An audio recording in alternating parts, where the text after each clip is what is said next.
So to introduce our panelists, today we have two alumni. We have Sharman Keshem, who is at Drexel College right now. Now that I've read that, I'm a little worried it's Drexel University. Who has done, it is, I'm sorry, my bad. Who's done 3 internships with Pencil, including Bronx Community Board number 6 last summer, which was a remote experience.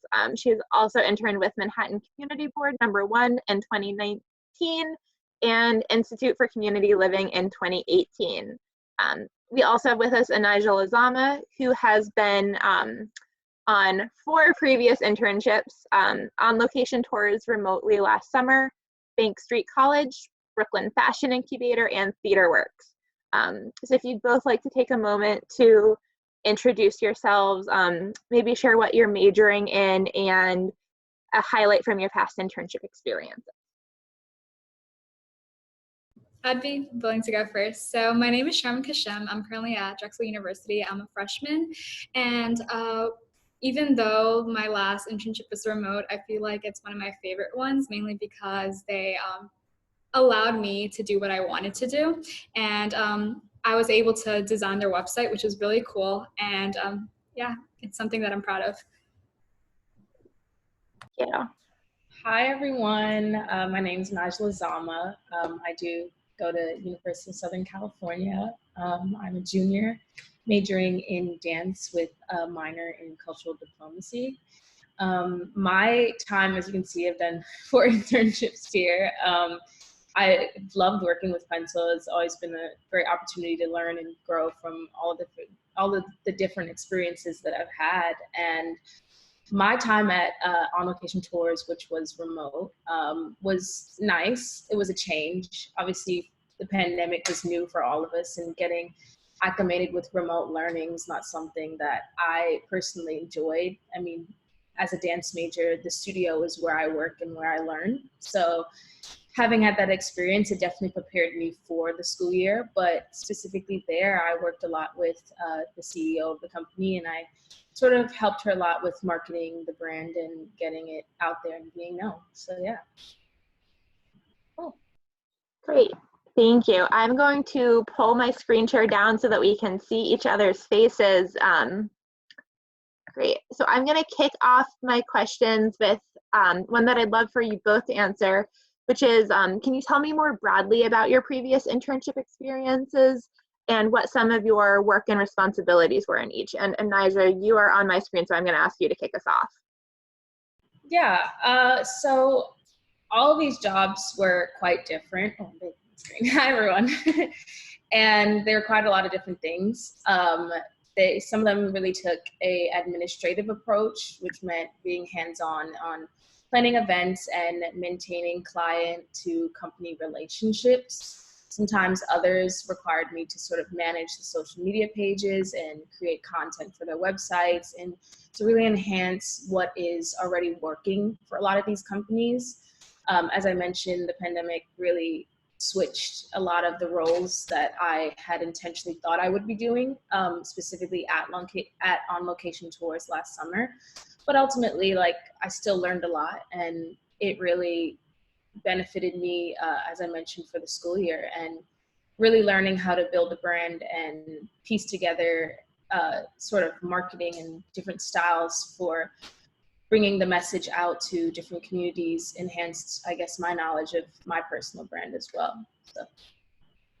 Great. That was a really good reference to a session that students had yesterday on digital branding and personal branding, along with professional communication. So we love when that happens. We swear we don't plan them. And Sharman, will you also share a little bit about your prior internship experiences and what some of the responsibilities and roles you took on were? So my first internship was at Institute of Community Living. I was a communications intern. It was a lot of administrative work, but the company was very big, and it was scary because this is my first internship. I was in sophomore year. It was very intense. I worked directly with the vice president of strategic communications, and I have also helped them with meetings. So I got to input my own advice on what they were doing, and a lot of it was shadowing, and I was also with just helping them because they were also making a website over there. So I was helping them compile information that they needed to resource and how they should lay it out. And I did a little bit of graphic designing as well in there. My second internship was Manhattan Community Board 1, which was also really cool. It was in Lower Manhattan, and I helped them with since it was a harder to count area or neighborhood for the census, if you guys know what that is. The census is where like every 10 years they come to your door and ask you how many people are in your house or stuff like that. So I had to compile and walk around all of Lower Manhattan and check their buildings out and see if it was hard to reach or not. And I was collecting data and put it in a CRM system, which is a constituted relationship management system, which is really cool. And it's like, what I love about these internships is that even though you don't know how things work sometimes, they help you out with like certain programs or certain softwares, and you gain experience from that. And even though you didn't know it before, they help you on the job, which is nice. And yeah, I've worked with that. And then I was working at Bronx Community Board 6, which was remote, as Marina mentioned before. And yes, it was different. It was weird because I didn't know what to expect. It was obviously a first time experience. And it did prepare me for like when I went to Drexel, and a lot of it was remote. We didn't meet often. We met like maybe once a week. We touched base, and they would let me work as much as I wanted. But my whole entire project for those 2 months was working on the websites, designing it, and they would see like what I've done so far. And I also got to input like what I wanted to do with the website and what I thought would be better for them. And they took my advice, and if they liked it, they would let me implement it. So yeah, that was my experiences. Thank you. Thank you both. That was a really good background on kind of the variety of tasks that you might do at an internship. And also thank you for starting to talk about the remote versus in-person shift. My next question kind of goes back to the beginning on your first day.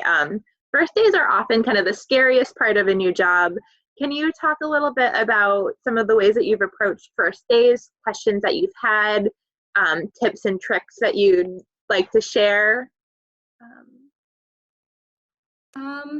For my first day, I remember walking into the building. You have to remember who you're supposed to meet. So I was at the lobby, and although I know the company, I had like a short, like, I just forgot like who the person was. So I looked back at my email like, oh, I'm supposed to meet Miranda. And then they directed me after that. And when I was there, it was nice because they took me around the company and they introduced me. I was shaking hands with everyone that I was supposed to work with, and they gave me a little introduction, and it was really relaxing kind of the first day for me. And since it was my first internship and they knew that as well, they just made it more comfortable, I would say. Thank you. And Anija, do you have first day? Yes, I do have quite the stories. My first days were, like Charmin said, very comfortable. The best thing about, I think, Pencil is that they really connect you with people that are committed to helping you grow as individuals. And I think the nice part is that the people that you're working with are really kind, really generous and thoughtful in helping you, grow during your 6 to 8 weeks that you are with the program.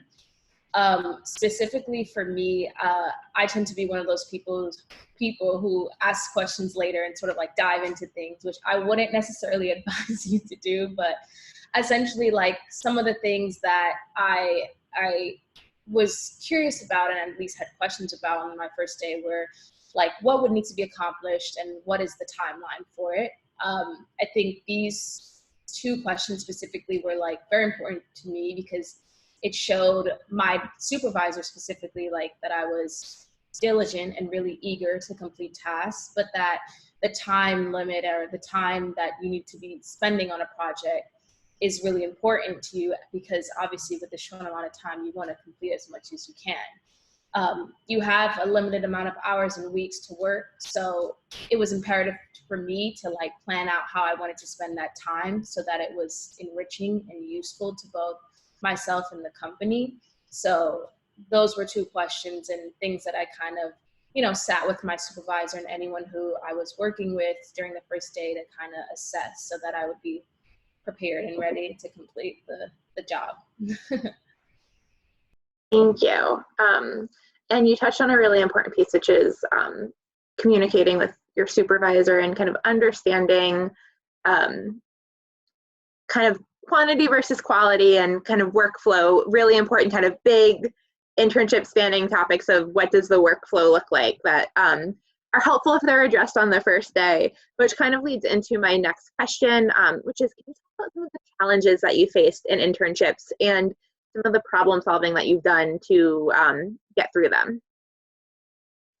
Yeah, so like I mentioned before, working from home was that new experience. And even before, remote work, it was difficult to sort of understand what, might be required of me. You're in a new setting, you're in a new place, and you don't know these people. You don't necessarily know the company at hand, which I also stress is important to, do your research beforehand, acclimate yourself with the kind of people you might be seeing and what kind of, jobs might be or tasks might be requested of you.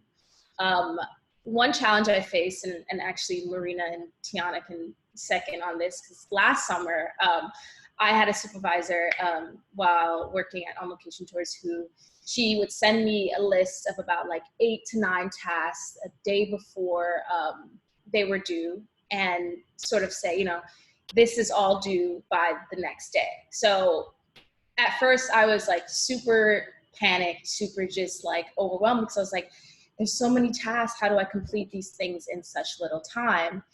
And this is where I was saying asking questions along with like time management really comes in handy, because I knew that I had these things to complete and that I only had 7 hours within, the time frame that I was working to complete them.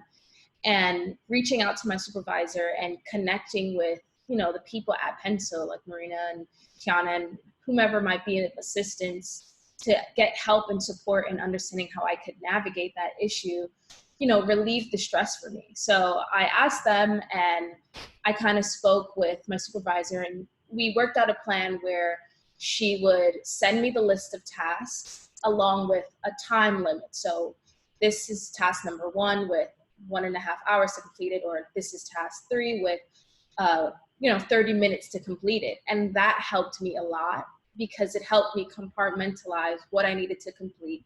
And it also really just made me feel accomplished at the end of the day. And one thing, I was reading the article, actually, this is just a side note, but on NBC, they wrote an article saying like the most productive people start their day early. And I'm not telling you to start your task at like 5:30 in the morning, or reach out to your supervisor at 6 and be like, hey, I'm ready to start work, start when you're ready. But, time management and learning how to, set a limit on things and, do them within the time frame will really help you learn a lot from your time at your internships, and also prepare yourselves, because I know a lot of you are either in high school or transitioning. It'll help you when you get to college, because when you're doing clubs and extracurricular activities, but you also have homework, and then you want to have, time to spend with friends and do different things, learning how to time manage is key to being a successful individual, I think. One of the tools. Thank you for sharing that. And I really want to emphasize that one of the first things that Aija did when there were clear kind of misaligned expectations was she reached out to Pencil, which is exactly, if you're in your what do I do scenario, that is exactly what you do. Tiana and I, Katie, you don't know Marielle, but she's also on the team. We are all here to help sort through communication with your supervisor if you have any questions. And I want to share, I'll give the spoiler that that internship was a huge success. And bringing it to the Pencil team early, we are here to help you through challenges. So I want to give a big thank you to Anijah for sharing that, and for also reaching out to us, I think on day 3, when it was clear that we needed to set communication expectations with that supervisor. So thank you. Sharman, can you also share a little bit about some of the challenges that you've had? And I'm also Katie put this in the chat, but I have questions to fill hours chatting with these students, but I care more about yours, so please do put them in the chat.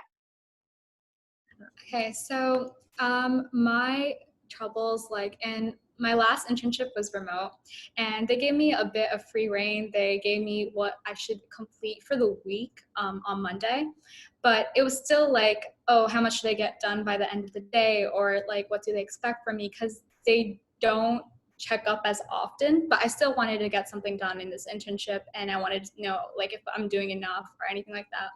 So I did reach out. Communication is important, and I reached out and I told my supervisor, like, hey, this is what I did. What do you think? They didn't require for that or ask for that, but just for my own satisfaction and just so that they know that I am constantly working through those from like morning till like 5 p.m. And it was just like, communication goes a long way.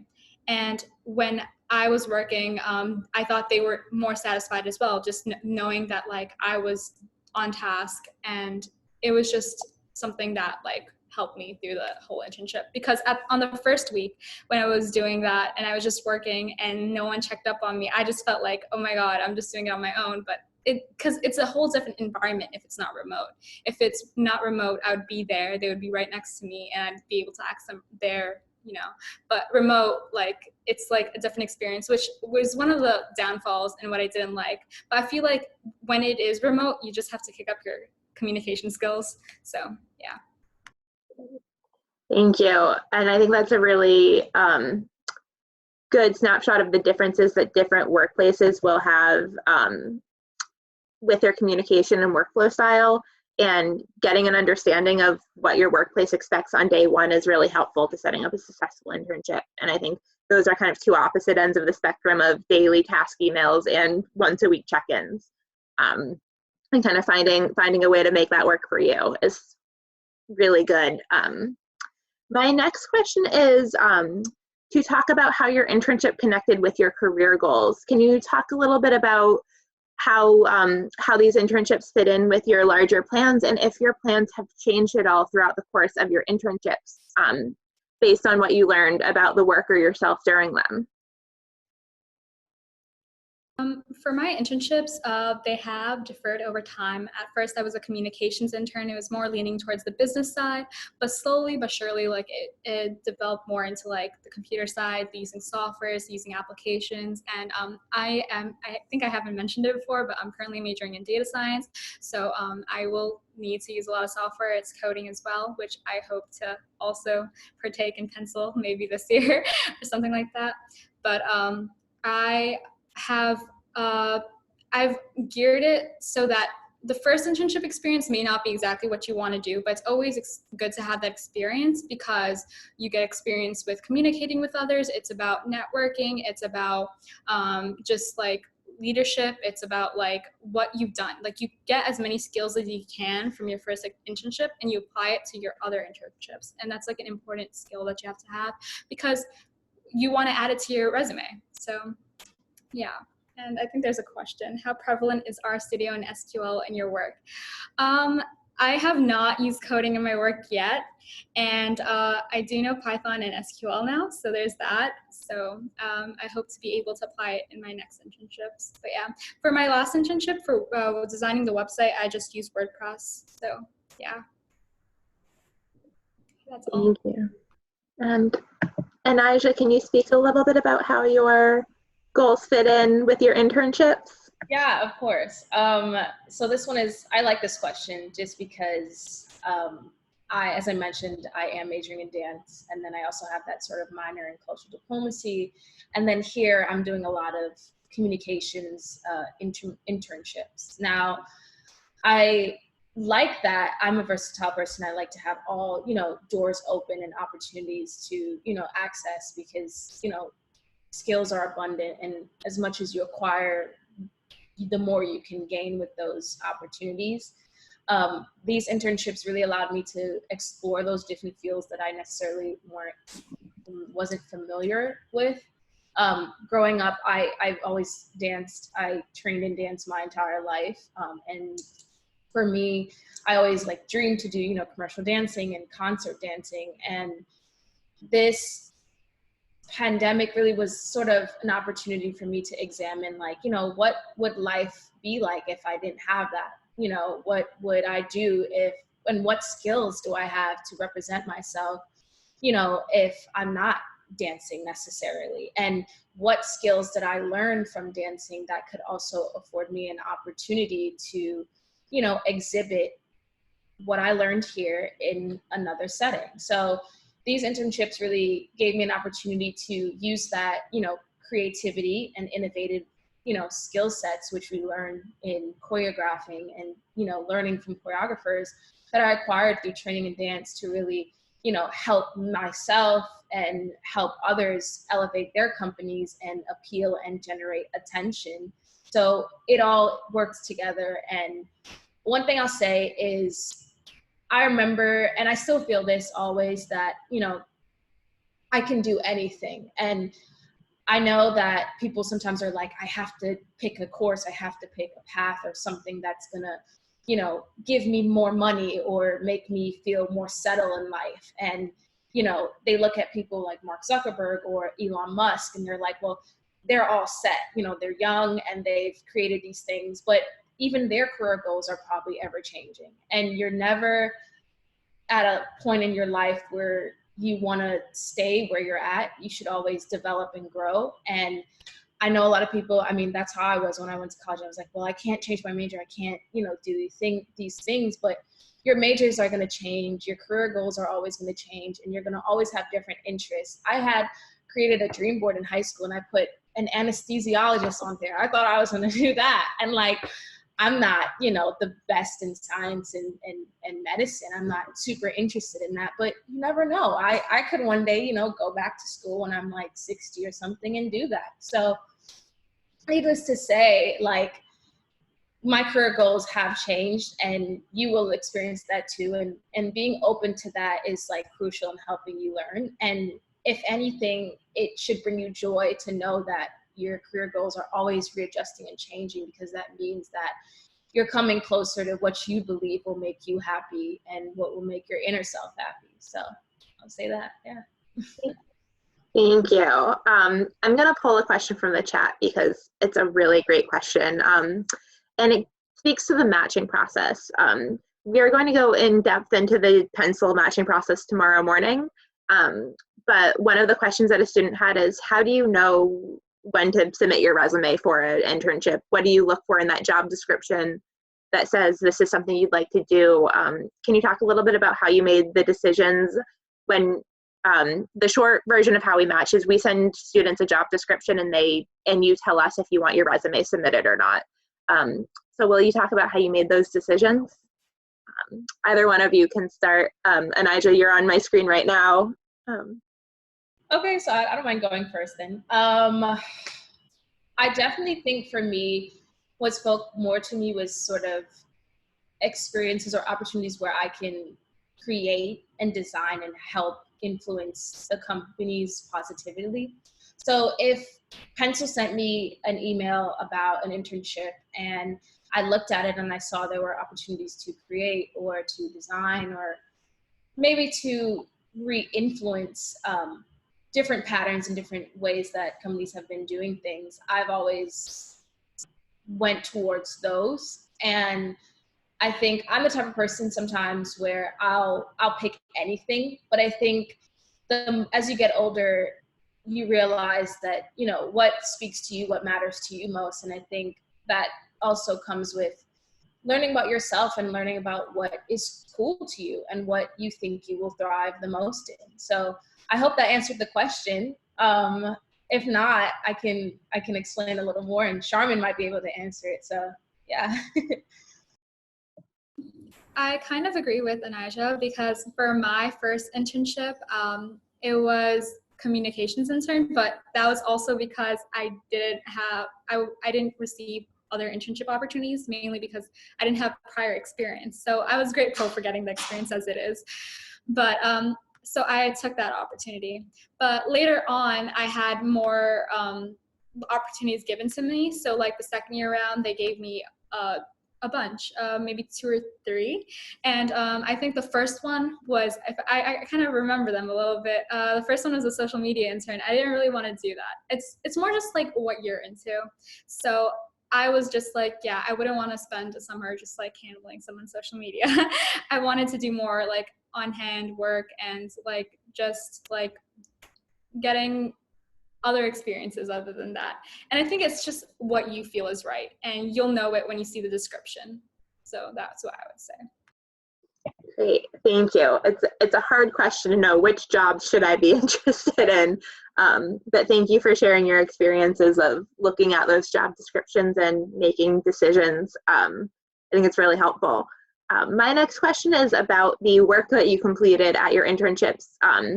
One of the big questions we have from incoming students is, what will I be doing at my internship? So can you both give a little bit of a behind the scenes of what some of your projects and responsibilities were in your various internships, with a focus on the remote, because that is what most of our opportunities will be this summer. And Charmin, I'll have you start in the, you're on my screen. Okay, so I did say that I was helping with designing the website. So that was actually one of my tasks, but it wasn't the major task because that's what I worked on overall. But there were also other interns as well. And with the other interns, I worked with collecting info and data, and I put it on like Google Docs. And there was also like, just like, I had to like research. So I had to research other companies that my supervisor would like have a meeting with. And like, I would give them like a sheet of info of like what they would need prior heads up on and what they should know, and just maybe when the company showed up on the news and stuff like that, just like a brief overview. So it was like research, collecting info, data, and also just working on the website. So it was a lot, and I loved it. And that was some of the things that I did on my remote internship. And so, yeah. Great, thank you. And Anijah? Yes. So my remote internship was at On Location Tours, and that company specifically is created to give people the opportunity to visit some of the sites where their favorite movies made in New York, or movies and TV shows made in New York City were filmed. So, for example, you could visit places like where Devil Wears Prada, which I actually watched for the first time this year, which is crazy, and Seinfeld and Friends and a few other shows and movies were filmed. So because of the pandemic, we weren't able to do a lot of those tours, and I wasn't really able to go on those tours and sort of narrate them and write about them for blogs for our site. So we invested a lot of time in both housekeeping, which means like cleaning up, behind the scenes, and sort of maintaining those client relationships that we have with other companies. And then I spent a lot of time boosting and developing their social media platforms. So one cool project I got to do was creating quarantine characters out of some of the characters on their TV shows and movies.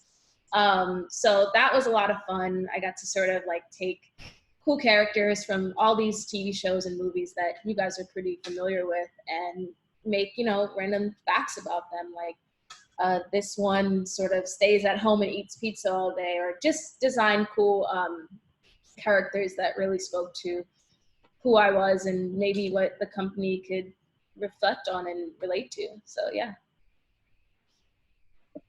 Great, thank you both for those great answers. My next question is more towards the practical getting work done. We have all been working in spaces that were never designed or intended or necessarily good offices for the better part of a year. You saw what happened yesterday where I took a second to take myself off the video. Can you all share a little bit about how you went about setting up a place in your apartment where you could get work done, where you could be on video, and how you approached that challenge? And also, if you shared a workplace with other household members, how you cohabitated with them well on countless Zooms all day long. And Charmin, you're nodding, so I'm going to start with you. Okay, so hello.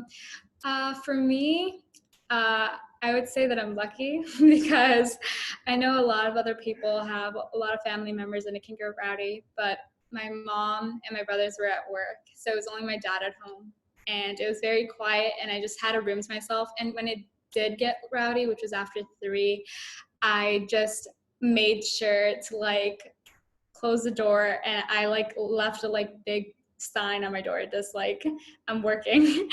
But it's also important to just communicate with your family members and anyone that's around and tell them like, this is important. I really want you guys not to like make a lot of noise, because I didn't want to give a bad impression to my office. But at the same time, I feel like your company would get an impression, because it's hard when it's remote, like, but it's just about communication. Let them know like, oh, hey, it can get rowdy, and or just like tell your parents like, I can't focus if you're making noise. But I would say I was pretty lucky with the just like not having that much noise part. Yeah. Oh, sorry. I'll definitely, I can second what Charmin said. Communication is key. So when I was doing my remote internship, I live in like a really small apartment with my mom in New York, and it's hard just because, we're in that small space, and it's really about learning how to say, hey, like, I need this time from this time to really focus on my work, and I can't have these distractions. And, us understanding that like, this is part of what I need to do to accomplish, my internship and do well at it. And I think specifically as far as workspace though, working at a table was good for me, a desk and keeping snacks nearby, so I wasn't always like up wandering. But if you have opportunities to, like, I don't know what kind of spaces you all are in, but I didn't have a patio or like a different space really in my house. But if you have that and an opportunity to like move to different space throughout your time, that works. I know I kind of went a little frantic during that quarantine time because you're in the house, you're stuck there, you really can't really do much, and we still can't. But if you can move around and adapt to new spaces, that'd be great. Just don't lay on your bed, just because you're gonna fall asleep and that's gonna get too comfortable. So I would advise. I agree with that. Definitely work on a desk. I have not mentioned that, but do not work on your bed. As somebody guilty of working from my bed, I will second that for sure. So my next question is about remote networking and how last summer throughout a remote internship you still could create strong relationships with your coworkers and network and build connections with people remotely. One of the important skills that Pencil has taught me from our orientation that I still remember, just connecting with everybody on LinkedIn, because LinkedIn is a powerful tool. And I have all like my coworkers, my supervisors added on LinkedIn from even my first internship, and I could reach out to them anytime I'd like. And it's just nice to know that they'll always be there. I know that for even for my last internship, which was remote, I asked them for a recommendation and they gave that to me. And even my second internship, they gave me a recommendation as well for college, which was nice. And it's just nice to like know that they're always there, because like the people that you work with, they will always be willing to help you. And that's like the experiences that I've had. Yeah, I absolutely agree with what Charmin said. Upholding those connections and making a good impression is really important. And for me, last summer when I was working remotely, it was challenging to kind of connect with coworkers, just because I was working so closely with the company's director and CEO. So I didn't really have an opportunity to sort of connect with other people because that opportunity wasn't necessary. But in my past internship opportunities, I have always stayed in contact with them. One thing that people remember is, how you treat them on the job, but also after you leave. So connecting with them and saying Merry Christmas or Happy New Year or Happy Holidays, something to really get them to not only remember you, but also to afford you the opportunity, like Sharman said, to get a recommendation letter when the time comes. Because sometimes your high school counselor or teachers there don't have the time or don't know you well enough that the time that you spent at this internship, those people might know you better to write something great for you. And last summer, well, not last summer, but when I was working at Bank Street College 2 summers ago, my supervisor that I was working with actually wrote me a recommendation letter that allowed me to get into this research program at school now. So it's really about, maintaining those relationships, and, Pencil stresses that a lot in their meetings and panels. So that's a great thing. In addition, like even as Anaja said, like you could talk about like wishing them in holidays and stuff like that, but you could also wish them on like your successes through life. So you could be like, hey, I got an internship over here, or you could tell them like I told them I got into Drexel University, and they were all congratulating me and they were very thankful. So it's just about always like, emailing, contacting them, and they'll be there wishing you success on your journey. So yeah. Thank you. I want to pinpoint both of our panelists got recommendations from their internships. So that is something that you can do, and an opportunity that will be open. So make sure that you're thinking thoughtfully about who you can ask for recommendations as you're looking to apply for colleges or internship or research programs. I didn't know that for either of you, so I'm really excited to learn that. I'm going to pull a question from the chat. Yesterday, as you may remember from your internship training, we did our financial literacy session. Do you have any advice for how to navigate receiving those early paychecks, either saving tips or what you chose to do with them, if you're comfortable sharing, any financial literacy lessons that you'd like to impart on the group? For me, I would say that my parents really didn't give me money in high school.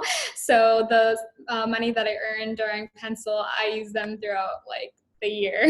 So I just like spaced it out and managed to balance it out through the year, and then they would be done by the time school was over.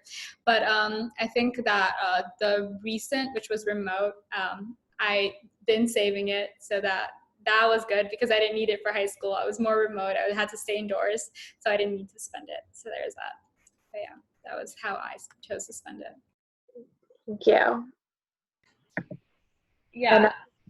Oh, sorry. I was cutting you off.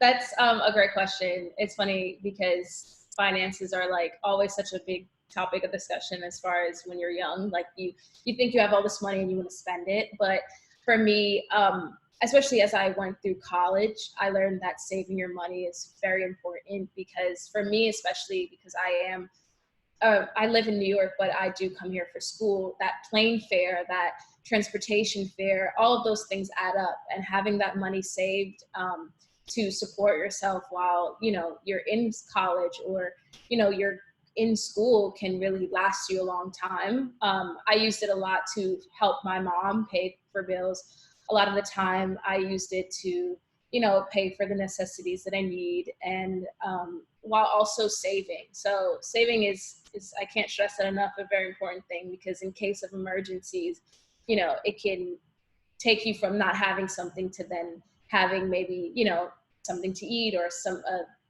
money to get somewhere. So it's important to do that.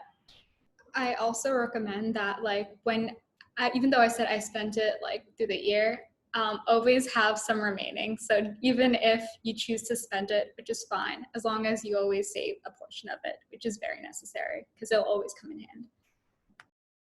Great. Thank you for sharing. And I want to reiterate from yesterday's lesson, there is no one size fits all for how to spend your money. There's no right answer. They're personal decisions. It's about having as much information as you can to make the decisions that are right for you and your circumstance. So thank you for sharing. I'm going to pull another question from the chat. Was there ever a time where you doubted yourself in the internship, and how did you work to overcome that?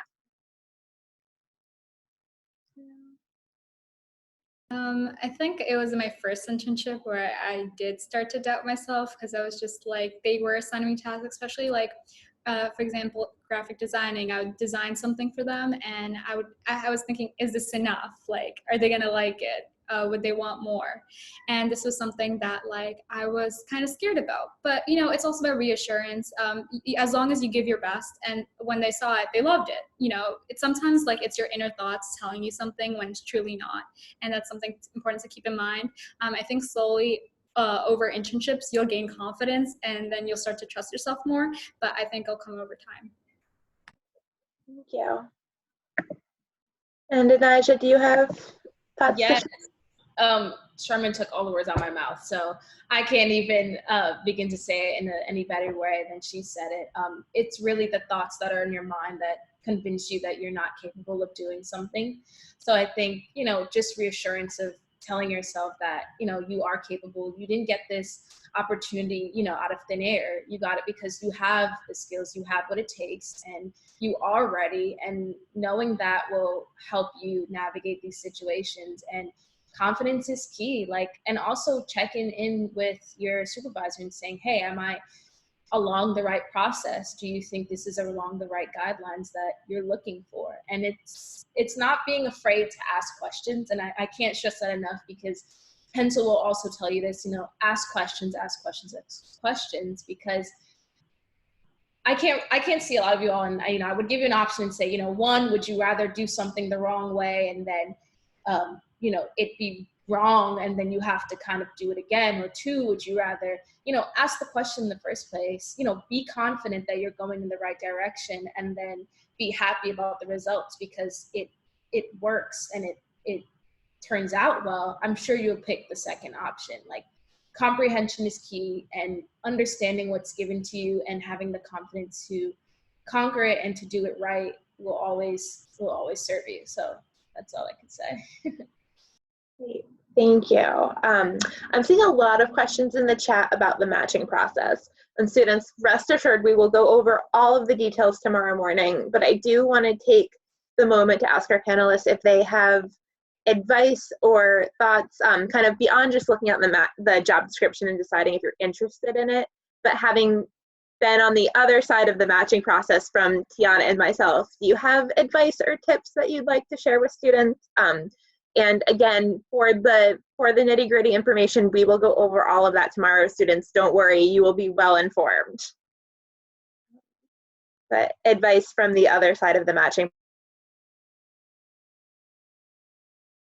Marina, you kind of cut off, or you muted. I've just been muted, sorry. So we're seeing a lot of questions about matching in the chat. We will go over all of that detailed information tomorrow, but do you have any kind of broad advice from the other side of the matching process that you'd like to share with our students? I know we touched base on this earlier, but anything beyond that, and including interview advice. Can you share a little bit about how you prepped for your interviews for Pencil internships? Yeah.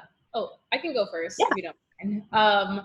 I actually had a discussion with one of my professors yesterday, who's actually an entrepreneur. And I'll say these two things that she also told me is learning your hard and soft skills, and then your ancillary skills.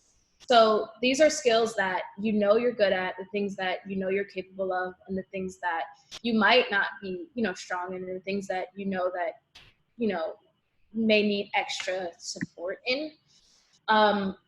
The purpose of, and this changes over time, and this may be different for other people, but from what I know and from what I think I grasp is that your time at your internship is really, you know, for you to learn, but also helping them help them, if that makes sense. Like, what can you do for their company to help them? How can you better, you know, add to their company or the division that you're working in that they may not know already? The great thing about, I think, being young is that we're on to the new, you know, trends and a lot of the new things that are cool nowadays. We know how to make a TikTok, or we know how to make a Snapchat, or a, you know, Facebook post or Instagram post. And if you can influence the company in some way, and I'm not saying specifically, you know, in social media, but if you can add to the company in some way, share that. Say, hey, I saw on your website that, you know, you have this, this, and this. I think you should do this. Or and not in a pushy way, but maybe like, you know, sharing what you've noticed and what you can add will make you stand out. Everyone else is just, you know, happy to work for the company, or, you know, I'm excited to work here. You know, saying things like, you know, thank you for this opportunity, but what makes you stand out? How can you deliver something that is different and, you know, special to you? And I think that can help you when you're, you know, going in, is knowing that you possess something that's different from all these other people that are interviewing for this job and applying, and not being afraid to acknowledge that and show that. So I hope that makes sense. Thank you. Charmin, advice on the interview and matching? Advice on the interview matching. Okay, first of all, one thing for sure, which Pencil has taught, always write a thank you note after your interviews. It's something that they'll remember you by. They'll see your name and they'll be like, wow, they took the time out of their day to write an email to thank them for the interview. Thank them for their time and consideration. Also, for the interview itself, sometimes like I need to be in control of what I'm saying. So usually before the interview, Pencil gave, like, I still have like the orientation papers from Pencil, and they have a list of questions that are common in interviews, and they have always showed up in my interviews. So just like having a knowledge of like practicing before your interview the questions, repeating some of the things, and on the day of the interview it may not come out as what you listed it as, it may not come out word for word, but you'll be more in control because you know like what you want to say. And that's something I always do before an interview. I just go over some questions, think about like what I am good at, think about what I'm bad at, and just like strengths and weaknesses, which and Aja was talking about, just like know yourself, know your soft skills and hard skills. So yeah, that's very important. I'm gonna put you both on the spot because Charmin reminded me of a discussion that I thought was really beneficial at a prior internship training, which is approaching the weaknesses question. What are your weaknesses or areas for growth is sometimes what they're phrased as. Be really daunting in interviews. If you're comfortable, will you share a little bit about how you have both approached that question in interviews? Because I know that's often kind of the really challenging piece for students to prep for in an interview.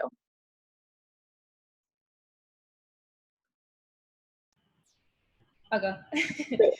I'll say, as much as you're confident in what you feel your best strong suits are, you should be also confident in your weaknesses. So I remember my first internship, I was working at Theater Works, which was a theater company, and they had asked me if I was familiar with CRM, which is Client Relationship Manager, if I'm not mistaken, and then Salesforce. And then while I was working at Bank Street College, they had asked me if I was familiar with Zotero. So I had never heard of these different platforms and never obviously worked by using them or worked in using them, but I, told them like, I'm not sure about these things and I don't have that experience, but I am capable of learning and I am willing to do the extra work to learn. So if that means spending time, researching what it takes to use these platforms, or researching what it takes to do these, things that I may not be familiar in, it shows that, you're committed and that you're eager to doing the best that you can. So saying I'm not sure, or I don't think I've had that experience, but I would like to learn, will help you. So I'm gonna give Charmin the chance to also share, but yeah, I think that is the gist of it. Okay, so it is a very popular interview question, and I would say that, as Anaja said, you always mention like, hey, even though this is my weakness, this is what I've taken to combat it. I've put in the effort to do this. So even if you're pretend bad at public speaking, that you don't want to improve that skill, you don't want to be bad at it, say that you've made attempts at like public speaking here and there, and how you've shown improvement in that. area. So even though you have a weakness, don't make it seem like a weakness, I'd say, in an interview. But yeah, just say like an example of, whenever there's an interview question, put an example out there like, hey, this is what I did and this is how I felt, but to turn it around, what did you do? You know, always provide that in interviews. That's important. They see that like you've actually had those experiences, and you know, then they can trust you. Yeah, and to second that, I know a lot of in a lot of interviews I've gotten this question, and I think I'm sure you all will also have it, where they ask you, you know, what challenges have you faced and how did you overcome them, which is something that Sharman mentioned. And I'll advise you maybe to think about that question even now as you're just, you know, not necessarily in the interview process, because it'll help you prepare yourself for when you're in front of, you know, the interviewees and you're saying like, or interviewers, excuse me, and they're asking you that question. I know I've blanked a lot of times. I'm like, well, what challenges, you know, I can't recall, because, you know, most of us, you know, get through those challenges and overcome those obstacles very easily, that we often forget the position that we were in where they, you know, where we were not necessarily as equipped. So I'd also think about that now and think about like, how does that answer to how I overcome that issue help my interviewer understand me better? How do they get to know how I, you know, deal with, you know, issues better? Because some of your supervisors will be, you know, willing to help you through situations, you know, if you need support, but a lot of times, you know, as you get older, they'll be like, figure it out. So you'll have to also learn how to figure out those things on your own and get through them without, you know, sometimes needing the support of and someone to look over you and to kind of guide you through things that, you know, you are confident in getting through. So yeah, and I would also say that like you should definitely reflect on your experiences, like brainstorm, jot them down, some of the experiences you had, and associate them with some of the interview questions. So you get a gist, because yes, people can like space out when there's an interview, and then when they throw a question at you, just like, I don't know right now, like what should I say? But if you have it listed out beforehand, you feel more in control, you're more confident because you knew this question was coming at you. Thank you both. That was wonderful. I've got one more question that I'm going to ask. I think we have time. We may have time for one more after that if students want to share any last minute questions in the chat. But I'd love to know what you know now that you wish you had known at the beginning of your professional journey. Sharman, you're on my screen, so if I can put you on the spot. Yeah. So one thing that I wish I knew before was just like, this is like an important advice, even though, and I just said that you should, how do you help them? But just know that they want to help you as well. So that's very important, because sometimes you have to tell them like what you want to achieve, what are some of the things that you're interested in, what are some of the things that you want to offer to them, and they'd be willing to give you the opportunity to try it out in their company. And it's also about communication, because you have to mention it to them, because if you don't tell them, they won't know. And I think over time through my internships, I've learned that, and it's helped me, because even in my past internship, I mentioned to them that like I want to do something technology related, I want to help them with that, and they offered me the opportunity. They're just like, you know, you can take control, do whatever you'd like to do, and we'll like review it as we go on. So definitely just as right now, you may not know if it's your first internship, but over time maybe you garner what your interests are, and then you could, you know, put it out there to your supervisor that this is what I have, these are my skills, and this is what I'd like to do for your company. Thank you. Anijah, anything that you'd like to share that you wish you had known going into your professional experiences? Yes. So Charmin basically said everything I was gonna say. I feel like she's reading my mind. It's crazy. I would say that when I was first starting out, I wish I vocalized my interests more and communicated.